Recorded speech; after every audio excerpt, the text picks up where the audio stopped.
A global pandemic has shut down most things. Economies have been shut down voluntarily by governments. Life has been disrupted across the globe. And yet, when we start looking at the intersection of terrorism, violent extremism, the conflicts of ideology, politics, and propaganda, for them it seems to be business as usual. Business seems to have, in fact, expanded rather than contracted. So, given the unusual times that we are living through, we decided to go ahead with this year's conversations on countering insurgent ideologies and discuss the spread of extremist violence, terrorism, xenophobia against the backdrop of the worst of times, a global pandemic. And while defining a global CV agenda, the United Nations repeatedly has emphasized the need for a comprehensive approach to tackling the spread of terrorism and violent extremism, and it has been resolutely asking member states to promote inclusion and cohesion within their borders, most importantly, to get people together, to include everybody, to engage with relevant local communities across all strata of society, across all groups, and address conditions that abet the spread of violent extremism by empowering youth, families, communities, cultural, social, and religious organizations of every bent. So today the question confronting us is, can society walk the thin edge, make that final balance between safeguarding an open, secure online world, while ensuring that technology does not become a weapon to threaten the very freedoms that open societies must uphold? 2020 has seen a viral explosion of weaponized information that has deepened existing polarizing divides, and it has underscored the challenges of the need to keep up with the speed, volume, and ever-changing nature of technology. Extremists all around us have taken advantage of an infodemic that's been unleashed by misinformation and deliberate disinformation campaigns that have taken place online. In fact, in a climate that's vitiated by radical ideological violence already, scholars are now warning of the advent of what they call ideological subcultures that have diffused the terror threat landscape from beyond just the organized terror group to what they call an extremist ecosystem.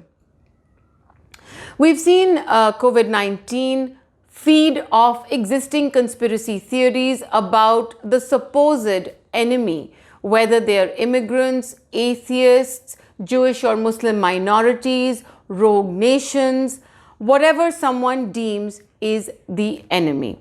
This is making the intersections between populist politics, ideology, dangerous or hate speech, and real-world violence or harm all the more apparent to us.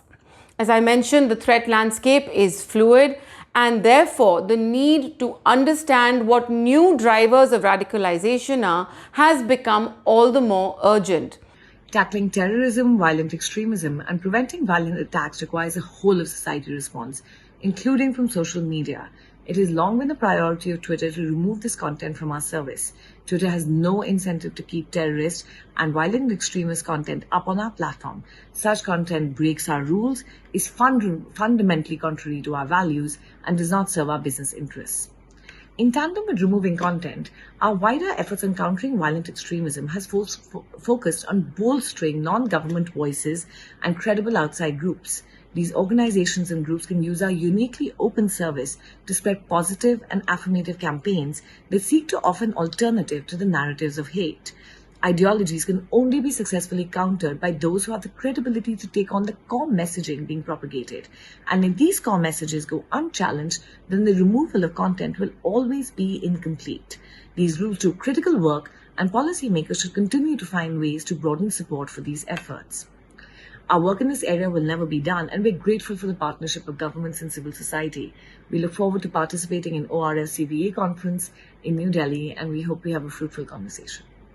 I'm looking forward to talking about how social media platforms and other technologies are critical amplification vehicles for dangerous content and incitement online. It's not surprising that many companies and social media platforms have developed a really robust operation to prevent terrorists from abusing their platforms. The challenge, though, is to really combat extremism and terrorist content without trampling free expression, human rights, or other critical freedoms in the pursuit of national security. Regulation is only part of the answer because many of these companies have voluntarily started their counterterrorism efforts and really ramped them up. Those companies, feel it's their moral duty to do so.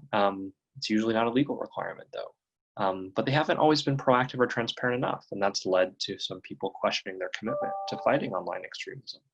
We are seeing some positive movement, though. The Global Internet Forum to Counter Terrorism is a really innovative effort that brings together top platforms and some small emerging ones, as well as leading governments and now civil society through an independent advisory committee to share information, build capacity, and remove terrorist content online.